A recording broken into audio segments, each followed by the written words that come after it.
Right, so Emily's back over with me. We've had a little walk around this morning, shot a few game birds just to end the season, and now we're going to have a look. We have disturbed this area a little bit, but we do fancy popping a deer off before we go and sit up for a fox a bit later.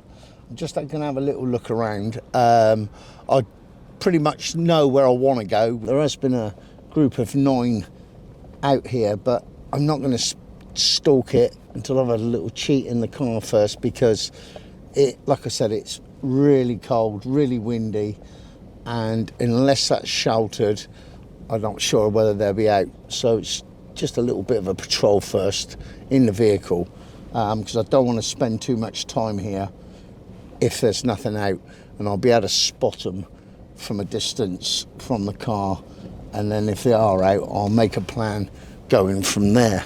So this is where I think we got our best chance. Like I said, we did disturb all of this area a bit, but I stalked a doe and 2 youngsters this morning.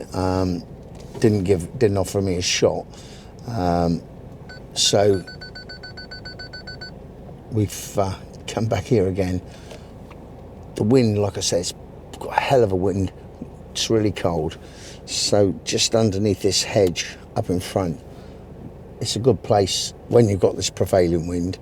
They like to tuck in underneath it. They could be just across there, but I'm going to take my chances. Like I said, it's not the end of the world, but me and the gamekeeper both want a bit of venison, so we're going to try and get ourselves a deer before we go and sit up for a fox later on.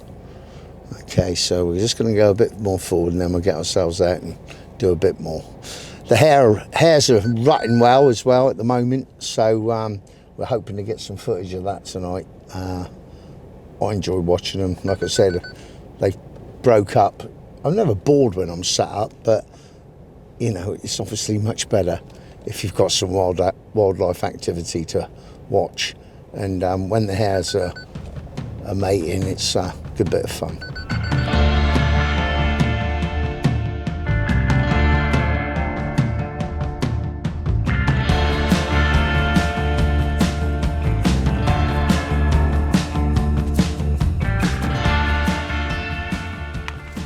Okay, normally when I'm doing my deer stalking, I use me 308, but obviously we're going to go after we've been in stalking and sit up for a fox. So I've brought me 243. So I've got me day and night time scope by ATN. I haven't shot a deer with this yet, funny enough, but it's a good daytime scope as well. I've got some slightly lumpier bullets which I've checked, and they fly pretty straight for me. So just gone up to 75 grain. It's only roe deer I'm after, and then I'll swap over to the 58 when we sit up for a fox. So like I said, 243 with the ATN Pro 4 Pro on top. It's been fantastic on the foxes at night, and hopefully we get one later, but I just want to see if I can show you getting a deer with it, because it's got a video on it, and obviously my 308 is just straightforward daytime scope.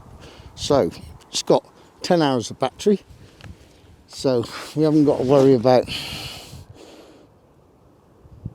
turning it on straight away. And got a sling on the rifle. Never normally have one on this one, but obviously because we're going to go stalking, I've got the sling. Okay, let's go and have a little look.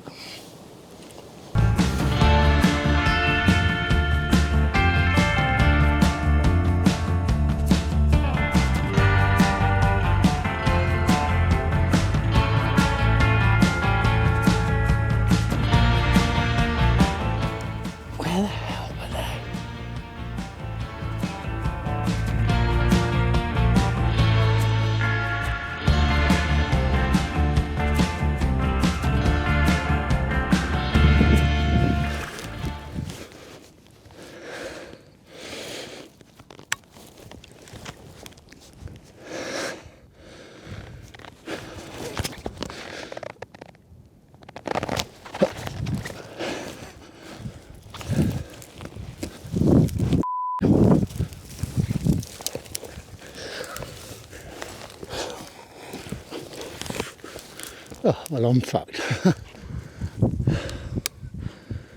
They'd come down too far. We were on them. I had a chance. It was a mother though, and it's not what I intended to shoot. I had a perfect, turn the record button off. I had a perfectly easy shot on the mature doe. It's not what I like to take. I wanted to take a follower. But as we'd come up this side of the hedge, so they'd come down. So when I went out, they were so close, and yes, I can't believe she picked up the movement, but she knew something wasn't quite right. And but she was the only one. And then, of course, when she went, she took all the others with her. That's deer stalking, and I don't mind. They're not a fox. They're not going to kill nothing tonight.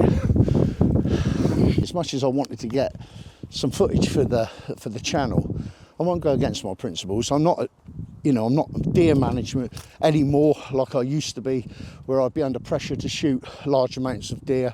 So take every opportunity, which some lads have to do, especially forestry, plantation situations. This is really harvesting animals for food, for us to eat, but also I want them to be the best. I mean, I'm hoping that we'll see this buck that I've gone over this side, and you get good animals by leaving good does. You know, that she's a cracking doe. She's got a pair of twins with her. There's 3 other animals running with her at the moment. One of them is a last year's young doe. So there was, out of those animals, you know, that was the last one I wanted to shoot. And even sort of like, you know, we all want to make an effort to make this entertaining for everybody with a shot in it. I'm not going to go against my principles just to put a deer getting shot on the video channel. There's plenty of time for that. Be honest with you, where we're going to go and sit, providing there is a good chance they'll circle round and could even come into my path. And if it does, and it's not too late, what I call getting foxy, I will take one of the youngsters. You know, I'm not a sissy. I'm here to do what I do, but there's no, you know, we've got no forestry. The hedgerows are all well established. It's just a case of keeping the numbers down so the farmer, you know, is content with that. But why not have high quality deer on here?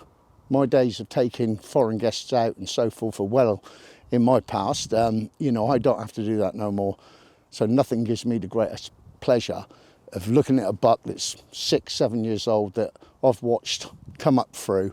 And yeah, it's what it's all about as far as I'm concerned now.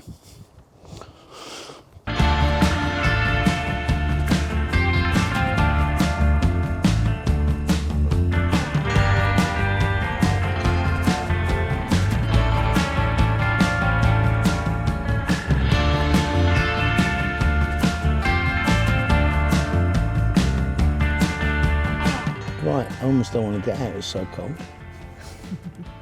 But we're going to have to. We're ever so early.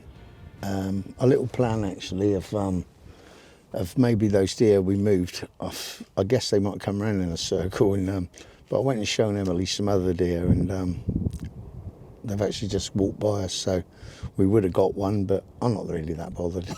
I'm here to shoot a fox tonight. We did disturb it because, like I said, we've had a little walk around day, and my mate pushed that cover strip over there and a fox come out of it. Now, whether that's the one that's coming to the bait, all the bait went last night, it's made me a little bit apprehensive. Might mean he's going to come because he tore right off, so he might have to work his way back here, but we'll see what happens. But when I sit and look at this, if you look in front of me, I've got a badger set, and we'll show you that once we get back out on the top. And very often this time of year, and it's been colder, is the fox will tuck in on one of the out edge holes, you know, quite happily next to the badgers. I don't think there's a year gone by where I haven't shot a fox that's been tucking himself in, like I said, just on the edge of the badger set. Once it gets dark, there with the thermal, see him come up out, and hopefully we'll get a shot. It's not going to be a great night for a long shot, so I'm hoping they'll come to where I have been baiting. I've got a hell of a side wind to work with tonight. It's going to be cold. We've got plenty of clothing on. I did warn Emily before she come, yeah, like I said earlier on, I'm hoping that we've already seen some hares. Hopefully the hares will start coming out onto this crop. It's a bit of winter barley there, and we'll see them running around as the evening draws in. But we've easily got a good hour and a half before it's getting dark. So this is our commitment for your entertainment. We're going to sit in the bloody cold and try and get some wildlife filming for you. We were just talking about the reasoning for a bait pipe. There's a few advantages to it. One thing, it stops the birds of prey, predating on your carrion or your bait that you've put out. They're buzzards and red kites. We've got plenty of them, and they'll come down and, like I said, and take away or peck and pluck out your bait. But when you use the bait pipe, but it's not just about keeping some bait there, a bait station that's not going to get taken by, like I say, birds of prey or anything else scavenging it. But it's something visual. Now, you can overthink this hunting, but if I brought my dogs here tonight, they'd all, and walked out in that field, and as you can see, it's a crop, and there's this one object stuck up. Any fox will come over and investigate that, just like your dogs do when you go for a walk. And it's just the same. You get a big flint in the middle of a field, it's a great place to bait. You get one standalone tree in the middle of the field, again, a telegraph pole. These are all the areas that I pick, especially if they're in a good place for a safe shot, is where I place my bait. Any areas that a fox is going to be out hunting, he's going to visit that big flint, that big tussock of grass. And like I said, I'm giving him something there now, this bait pipe. Another thing, if I'm lucky, I live right on my permission. But some of you lads, you'll be travelling, a distance, and I've got a gamekeeper, I've got the farmers helping me all the time. They'll top my bait up if I'm busy. But, you might not have that opportunity. So get yourself a bait pipe set up, fill it up with pigeons, rabbits, whatever you want. Scatter some cat food around it, good bit of scent. It keeps it working. You might not be able to come and top it up every evening. And then you've got a good place to come sit up, especially if you've got a small permission even, and you've got very, very sort of few areas where you can make a safe shot. I'm lucky. I've got rolling ground, which makes obviously my life easy. But some people haven't got it. They're, relatively flat ground. They have to put up high seats or fox boxes and so forth to even make a shot on their ground. But again, put your bait in an area that's going to give you a good place to sit and observe it. But also, when you get the opportunity, you can take a nice safe shot. Again, nothing worse. You're sat there and your fox comes, and he doesn't come out of the sky, and you'll know what I mean by that. You've got to bury your bullet, and so there you go. We got a perfect situation tonight. I've been using the bait pipe here. The fox, there's bait in there.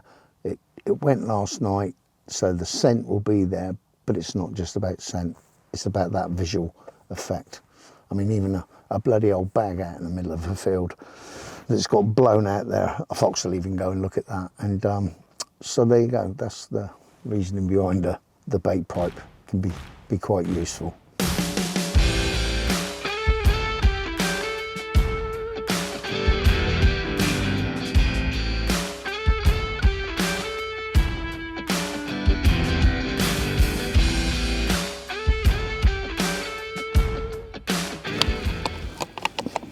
Then we put a bit lumpier stuff in the magazine for the deer. But, you know, looks like we've got deer coming at us from all angles, but I'm not going to do anything with them now. I'll just film them for you to watch. I'm going to sit up now and wait for this fox, and hopefully we'll see a few hares and what have you mucking around.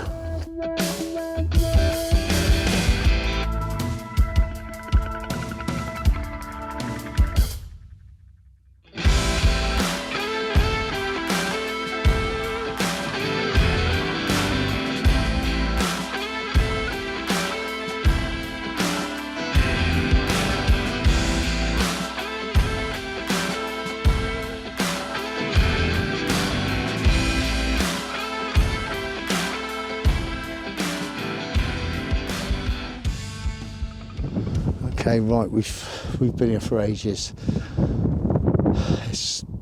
It would have come if it was local. I'm going to try and do a bit of calling. Okay.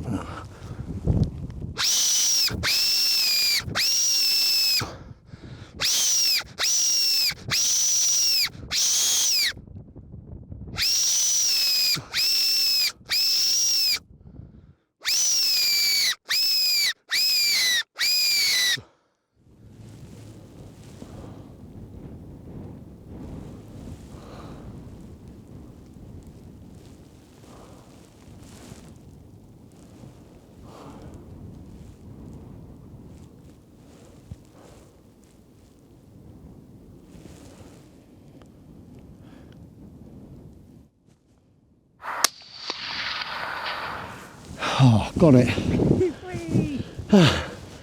Well, it jumped up a little bit, but it's gone straight down. It's there. I can see it. Oh, bloody brilliant! That's freezing cold. I was worried about the wind, if I'm honest. It never come to the bait. We've called. It's, you know, we've been here a long time now. It's got bloody cold, and you know, as always, good old-fashioned bit of calling. It didn't come straight away. We've waited, like you always should. I've made the mistake of packing up and then had one more look, and there it is, coming, and you've packed up. I suppose I should have a quick look around to make sure there's nothing else coming in.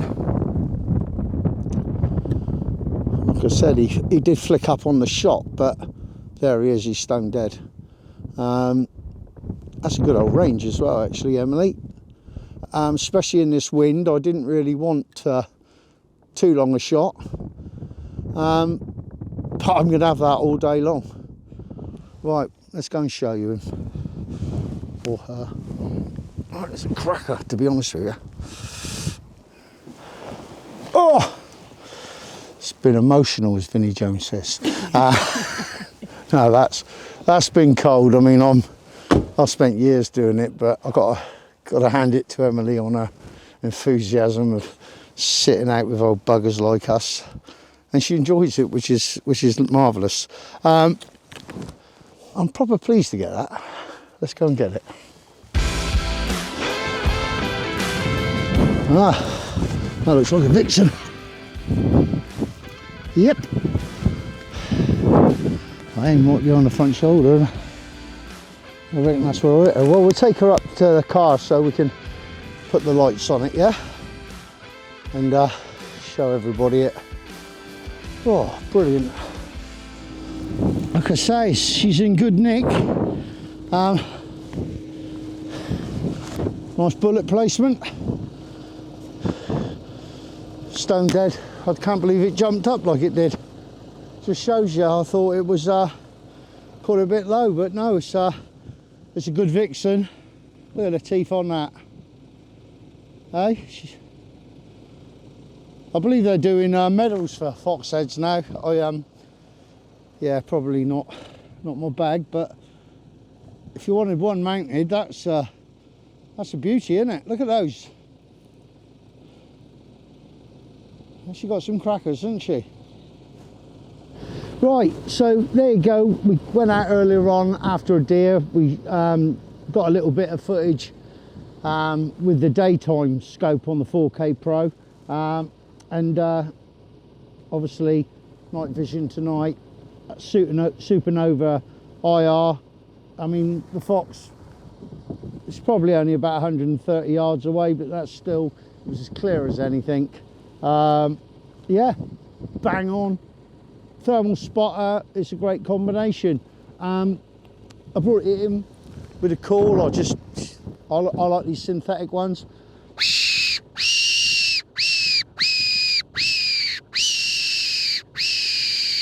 And I was towards the end, I got a bit raspier.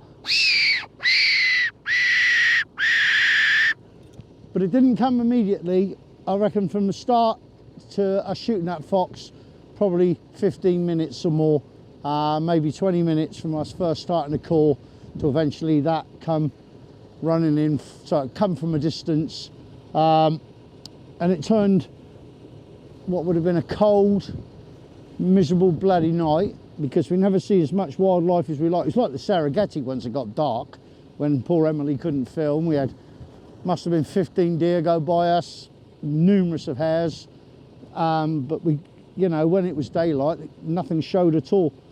Well, thanks for your patience tonight. We need lots of it. It was freezing cold. Hope you enjoy the video.